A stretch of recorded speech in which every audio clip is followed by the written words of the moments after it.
This is the Tech Podcast Network. If it's tech, it's here. Ladies and gentlemen, boys and girls, geeks of all ages, Jeffrey Powers here. Welcome to Geek Smack, the show where we smack the geek out of you like Google smacks the geek out of the reader. We're talking about Google Reader, why Google shut down Reader, and what alternatives you have out there if you do use Reader. I don't use Reader or Reader. I don't use either of them, and there's reasons why. And I'll talk about that, of course, during the show. We've got a lot of great tech news for you, including Zynga's new CEO, including Mario getting an HD upgrade, and a whole bunch more. Today, we're brought to you by our friends over at GoDaddy.com, where you can save yourself 35%. Of course, Day in Tech History, and Roku, where you can get yourself a Roku for starting at $50, but the Roku 3 at $100. So let's get into this week's show for this week. That's this week. Let's geek it.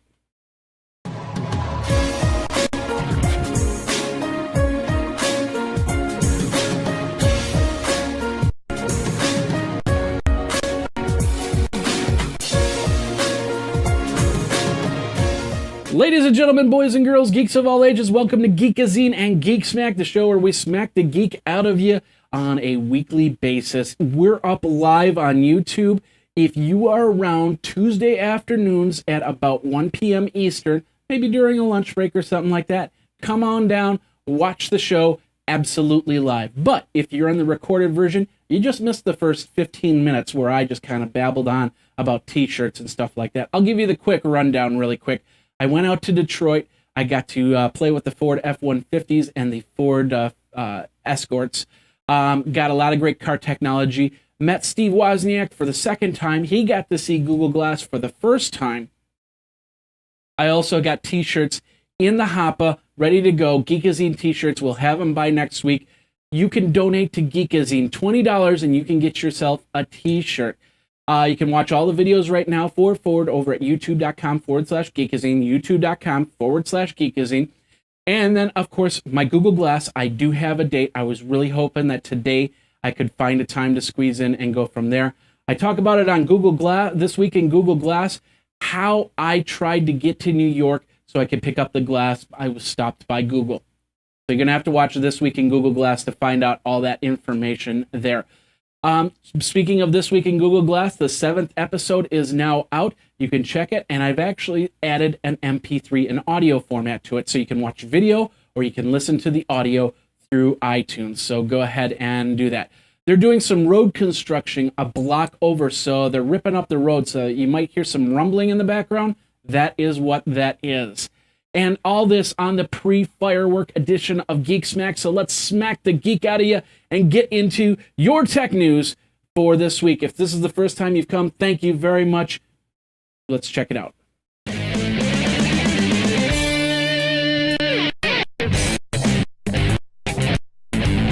This week's episode of Geek Smack, our Tech Smack from Geek Smack, is brought to you by our friends over at GoDaddy.com.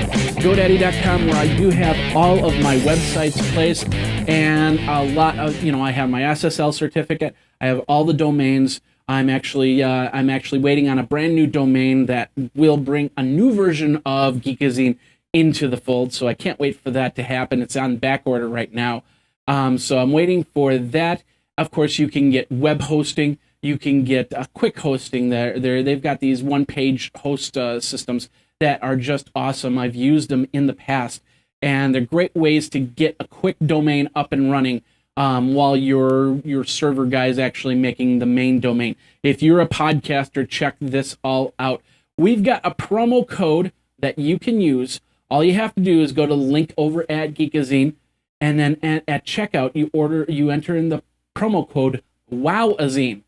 Just like Geekazine, except with a wow. So think magazine, put in a wow, WOWazine. And that's over. We'll show you the page here at GoDaddy.com. This is the full page here. You can save yourself 35%. I'm saying it again, 35%. And if you use WOWazine as a referral at checkout. So check it all out over at, of course, if you go geekazine.com/GoDaddy deal, then you're golden right there. So check it all out over at geekazine.com/GoDaddy deal. Remember the code WOWazine. WOWazine. Something like Shaggy should say, "Hey, Scoobs, it's a little Wowazine." Really? Anyway, let's get into your tech news for today. We're going to start over at USA Today because we love the way the USA Today say. We say USA Today, something like that. Tech stocks are changing for Zynga because the CEO changed. They actually got a new CEO. The previous CEO decided to step down. And of course, Xbox also is taking a step down, and we're going to talk about that in a minute. But because of that, they're hoping that Zynga and Xbox can do some marriagey stuff together, and maybe Zynga will start to rise once again. Of course, they've closed a lot of their games in the past. The only one that's still up and still the most popular is their Farmville game. So we'll see what happens with Zynga. I visited Zynga last September. That's if you go to my Twitter page, twitter.com/Geekazine, you can actually see me jumping in the tunnel. That's the entrance to Zynga. So I'm really hoping that Zynga can straighten out their problems and get back on track. You go from a giant to not so giant. You want to get back up there as quick as possible. So if you want to check out more of that, go over to usatoday.com and you can get all that information right there. All right, let's move on from there. But by the way, if you want to comment on anything, you can feel free to do so. Twitter handle is right here, Geekazine. Of course, geekazine@gmail.com, and the hotline is 608-205-4378 for any questions. If you want to comment on the show, you can even go to youtube.com/Geekazine, find the episode, do a video comment, and we'll show it for next week. All right, let's move on from there. We're going, let me close a couple things here. We're going over to the bbc.co.uk. Yahoo, a couple things from Yahoo. Yahoo is first shutting down the Alta Vista service. Now you got to remember, this is the 90s, and Alta Vista was part of the 90s internet revolution. In fact, it was the first internet service provider that many people got onto, or not internet service provider. You know what I mean. The whole point is that it's part of the 90s revolution. And Yahoo bought it in 2002, I think it was. And so they decided, well, it's done. It's time to actually bring Alta Vista Search back into Yahoo. It's actually not a bad idea. I don't know if Microsoft has any hands on this Alta Vista Search, which means that Yahoo can bring it back in, and Yahoo has search again, not Microsoft Bing Search. So pretty interesting to see what's going to happen here.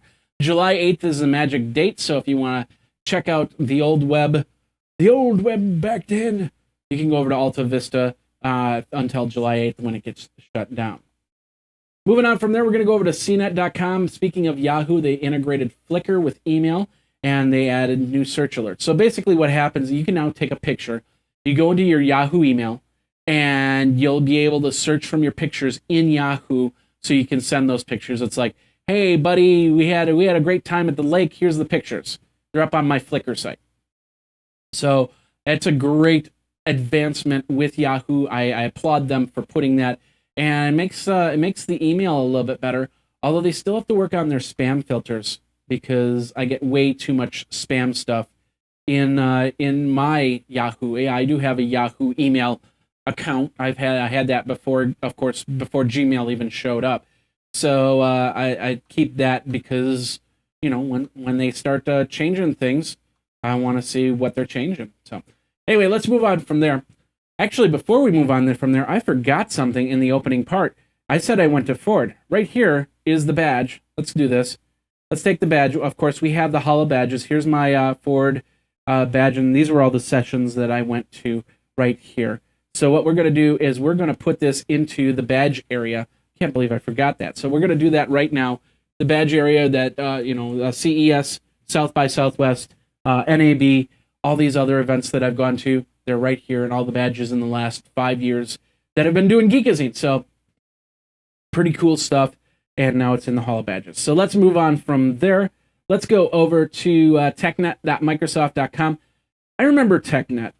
I haven't used TechNet in a long time, but it was a very valuable tool for IT professionals.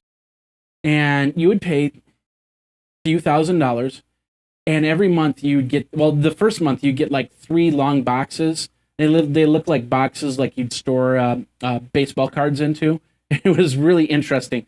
But inside of them were discs, and they had everything from the Windows operating system to the server operating system to all the programs that you could get, Exchange Server or this or that, and you get all the discs. Of course, you'd need the licensing, and that comes separate. So you can't just put the disc in and say, yeah, I'm installing Exchange and I don't need to pay for it because I paid for my TechNet subscription. No, you just get the software. You'd have to get a license for it. And then if you got the license, you can put it all together and poof, you could put your server system together. And of course, IT professionals, TechNet was the place to go for everything. Well, now Microsoft is saying, TechNet, it's time to get your TechNet subscriptions before August 31st because they're going to retire the TechNet subscription system. They're going to honor all existing TechNet subscriptions, but and they're going to do it through September 30th, 2013. And I think the reason why, excuse me, I had to take some water. I think the reason why was because everything's going to the cloud.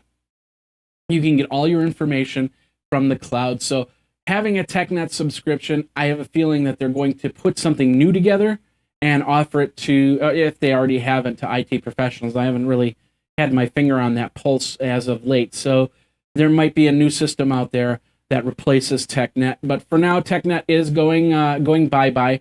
Getting a TechNet subscription is pretty expensive. So, you know, it's for corporate use pretty much. And it also answers a lot of questions like blue screen errors and stuff like that. So I'm guessing they're going to be rerouting it into something new. But for now, TechNet is going to go bye-bye. If you want to read more on that, we've got the direct link to the blog itself. Moving on from there, we're going over to PCMag.com. Google Glass app for all you Tesla owners. Do you own a Tesla? I've got mine parked out in the back. Not really. But anyway, if you do own a Tesla and you do have a pair of Google Glass, well, guess what? You now have the ability to actually download an app that will turn your Google Glass into remote control. That's pretty cool. So you'll be able to see how long it charges. You'll see if you can unlock the doors, lock the doors, stuff like that. A lot of cool stuff. And the Glass app, of course, is called Glass Tesla. So you can go over to the project's website. It's an unofficial app billed as wearable computing meets the electric car. So if you want to read more on that, go over to PCMag.com. And if you've got a Tesla, feel free to take a video and send it to me on you using your remote for your Tesla. That'd be cool. All right, let's get into the rumor mill here a little bit. Apple iWatch is getting some real ramp up rumors. The big one is that, and I can't show you this is over on abcnews.go.com because they show a copyright picture of Mickey Mouse. But anyway, they say that the iWatch domain has been acquired, or a patent has been acquired, not in the United States though. So they're working on various new parts to the product, but it looks like it's going forward with their smartwatch device. I'm guessing what it's going to be. It's going to be the Nano that's going to be turned into a watch, simply because of the fact somebody already did it, and it only makes sense. So we're going to see what happens. He talked about it at All Things Geek conference. He said it was going to be an interesting and natural spot for wearable devices. So we'll see what happens. And pretty cool stuff. Now we're getting into the wearable technology era with Google Glass, with wristwatches from Apple, and another one called Pebble, which we're going to talk about a little bit later on the show. So check that out. Let's move on from there. We're going over to ubergizmo.com. If you ever wonder about iPhone and iPad apps, and especially those apps that end up getting into the top 10 apps, you wonder how much do they have to make? Well, right now, they put everything together, and they basically said apps have to require $47,000 a day to earn their spot in the App Store as the top 10 paid apps. So, Bad Piggies, Pocket Climber, Arms Central Global, Minecraft, Fruit Ninja, these are all making $47,000 a day. That's some money. That's for sure. Monopoly, that's the game I play all the time when I go on flights. Because if I don't have Wi-Fi, I just pull up Monopoly and I can see if I can beat those guys. Silly hat and silly car. But yeah, that's the one app I really use on flights. Fruit Ninja, not as much. Tetris, not as much. Angry Birds, I do have Star Wars Angry Birds on my iPad. But this is pretty interesting. If you ever wonder what it takes to get to the top 10 list in the iPad apps, that's what it is, $47,000 a day. A day. Could you imagine if your app hit $47,000 a day? You'd be like, woohoo! I'm better than Zynga! I don't know. Are you better than Zynga? Let me know. Twitter me over at Geekazine. Of course, geekazine@gmail.com. And the hotline is 608-205-4378. All right, I'm going to take another slug of water, and then we're going to get back into the Geek Smack area. And then, of course, we're going to talk about Google Reader, why its demise is happening, what you can do to replace it, and why I don't like that free feed readers like that anyway. So we will be right back. You are watching Geek Smack.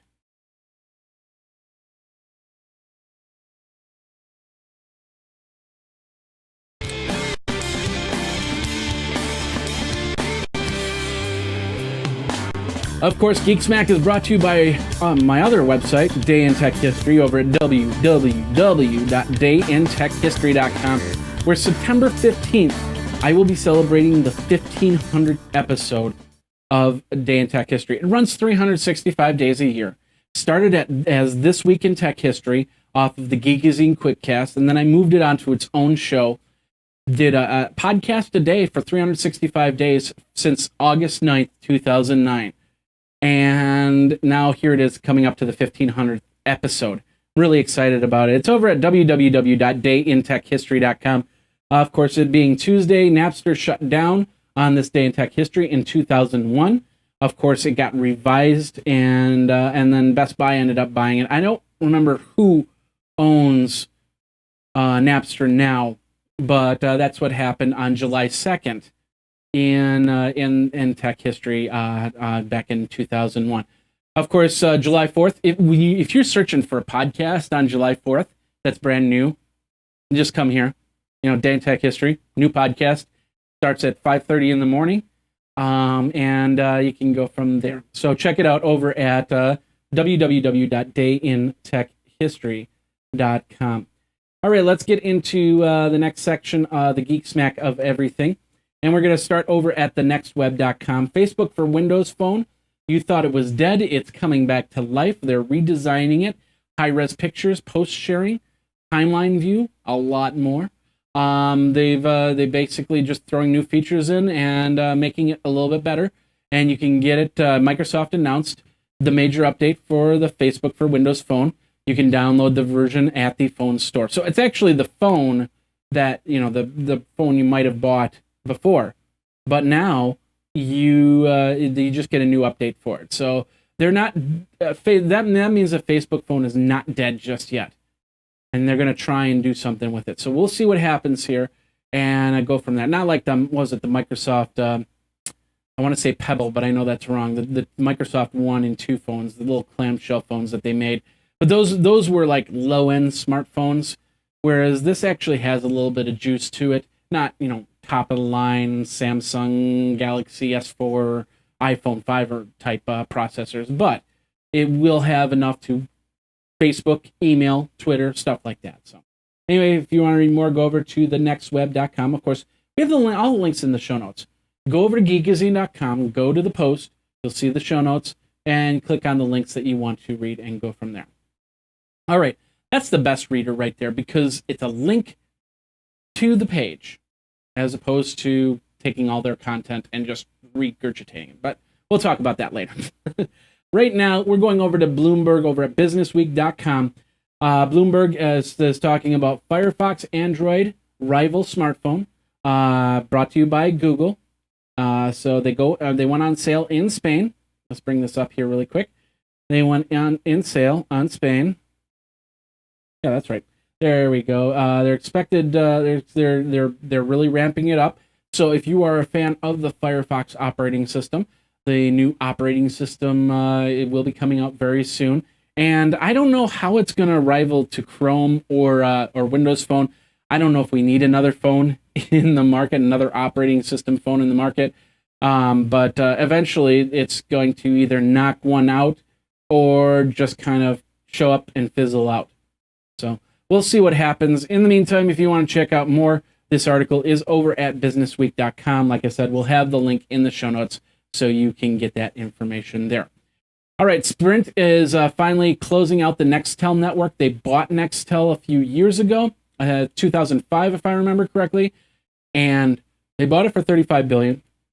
There were a lot of people that, oh, this is a great idea. I'll give Sprint the leg up that it needs to kind of push maybe to the second best network or something like that.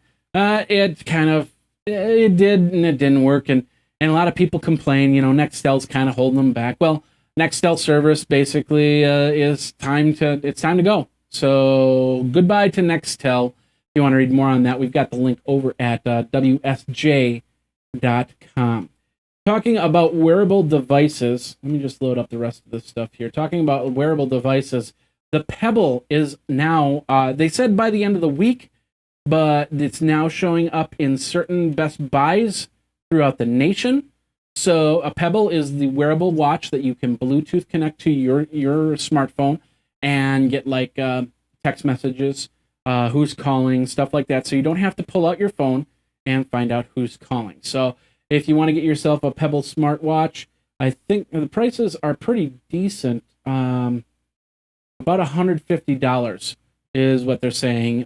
So if you want to read more on that, we've got thedroidguy.com. That's where we're reading that from. You can check that out there.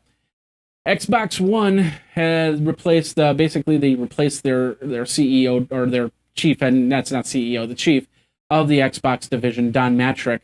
And who did they replace it? Did they find some big gamer, somebody that knows what they're doing in the gaming market? No, they get Steve Ballmer. Steve Ballmer, I'll just head it off. We need to figure out this whole Xbox One thing. So, wouldn't you want a gamer to head the division of the game company? And there's a lot of smart gamers out there that could do it. Why does Steve Ballmer have to do it? Why? It boggles my mind when I read this. Every time I read this, Steve Ballmer putting his hands in not letting somebody else take care of a division. Let Steve take care of the company, which you're not doing that great of a job in a lot of people's eyes, and let somebody handle Xbox and Xbox One and do it right. And then get rid of the stupid gold memberships. I don't want to pay $30 a year so I can watch my Netflix on Xbox. So dumb. I'm not a big fan of Xbox. You might have heard that in there. So anyway, if you want to read more on that, go over to geek.com. I do have an Xbox 360, by the way, and it just kind of sits there. The reason why I have it is because I have Media Center on the PC right here, and then I record my shows, and then I use Xbox 360 to push the shows like the DVR system so I can watch them. So anyway, over at geek.com, you can read that article. Our friends over at geek.com, which they just did a site redesign, which was pretty cool. All right, let's move on from there. We're going over to PCMag.com, the new Canon EOS 70D. I've got a link in the show notes, just so you know. It's an affiliate link with B&H. If you want to get your hands on a Canon 70D, go ahead and choose that in the show notes. Of course, that helps Geekazine keep the lights on. I really appreciate it. So they have the 60D you can get for $600, but the 70D is going, and I might just test this out. When I go to New York, I'm going to stop at B&H and get my hands on the 70D and see how this works, because these cameras are supposed to be the next generation of video cameras. I've got a Sony 260 CV that you're watching me from right now, and it's a great camera, and it's a regular video point and shoot type camera. I've been debating on getting into SLR video because of the lenses, because I can't do half of the stuff that I can do with an SLR. Like, for instance, in the background, I could actually take this, make this happen, so I'm nice and clear in the foreground, and it's all blurry in the background, if I wanted to. Other things, I can put in different types of lenses. There's only limited amounts of lenses for this camera out here. But a DSLR, oh man, there's tons of lenses I could get. So that's why I'm really excited on this. So if you want to read more on this, go over to PCMag.com. Yeah, that is John Cena behind me, by the way. Go over to PCMag.com. Somebody actually asked me, is that John Cena behind you? Yeah, it was. I saw him at South by Southwest, took a picture. So anyway, go over to PCMag.com for that. Move over. We're going over to Wall Street Journal. Car service app expands for Uber. Now, if you've never rode in an Uber, if you've never done Uber, it's a great experience. I have the Uber app on my phone when I go to New York, when I go to San Francisco, especially now that I guess BART is on strike. So I can't take the BART system, which really sucks, but can't take the BART system to downtown San Francisco. Cabs, they're okay. Get an Uber. Download. Basically what you do is you put the app onto your phone, you give them your credit card information, and then when you need an Uber, you just say, hey, I need an Uber here. I'm at the airport. I'm at here. And then a black car comes for you. Not a limousine. Sometimes it's even like a Prius or something like that. But most of the times you get a nice black car and you can drive to wherever you are. It's pretty inexpensive. Probably not for here, because now they're offering 2 new services. One for the Hamptons and one for helicopters. There's actually going to be a helicopter service coming through Uber, and that's for, so you can get to islands that you can't normally get to. Maybe a ferry crosses it or something like that, but you now can get to, as long as there's a helipad somewhere, you can get to it via helicopter.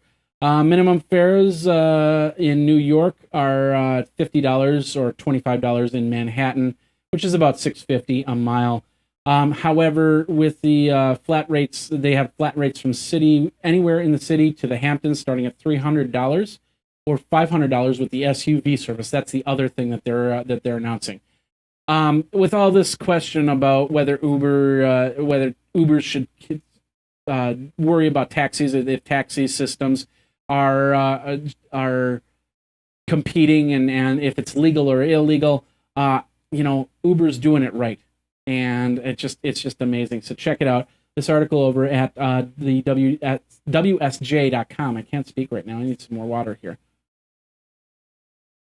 All right. Last part of part 2, and then we're going to get you in the main section right here. Kotaku asked the question, what would happen if Mario was in HD? And it's actually pretty cool. I'm going to show you a quick picture here. And actually, that's not full. Let's do it that way. That's Mario if he was in HD. Now, that doesn't change anything from nowadays, because nowadays, this kind of looks like a 3D Mario. But if the original Super Mario Brothers in 3D, now they're flattening everything out. So I'm wondering if all those images would now be flat, and then we'd be back to what it looked like in the 80s. Possible? I don't know. It's interesting. But they got some images here where somebody actually reconstructed Mario scenes like it would be if the video game was made today, as opposed to back then in the 80s. And of course, coming up is Mario's birthday, as Donkey Kong first was introduced into many of the arcades around the nation. And I got that at Day in Tech History, but I can't remember the exact date. But I know it's this week. I think it's like the 7th that it happens. So anyway, that does it for this section of Geek Smack. We're going to be back, and we're going to talk about the battle for the RSS reader. Now that Google Reader is gone, we're going to tell you why our Google decided to ditch the reader, and then of course we're going to tell you why I don't really like readers anyway. So we'll be right back. You are watching Geek Smack. If you want to comment, once again, Geekazine is the Twitter handle, and geekazine@gmail.com is the email address. We'll be right back with Geek Smack.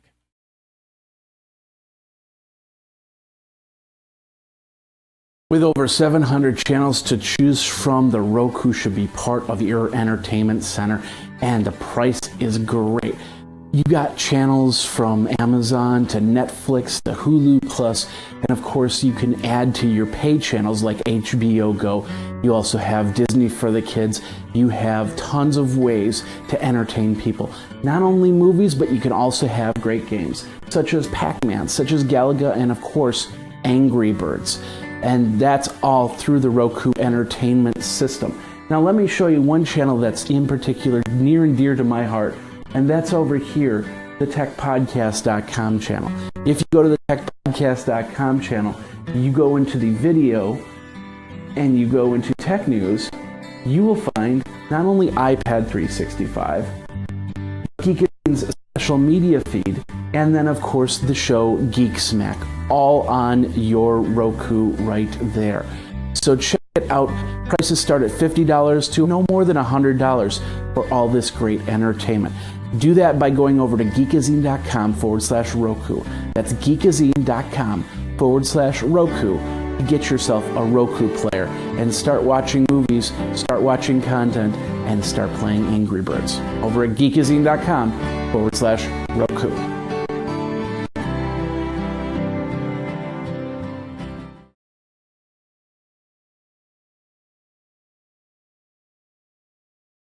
On July 1st, Google turned off their Reader RSS feed reading service, and it put a lot of people in an uproar, especially since they may have spent years putting together a fully customized list of websites to get their information from.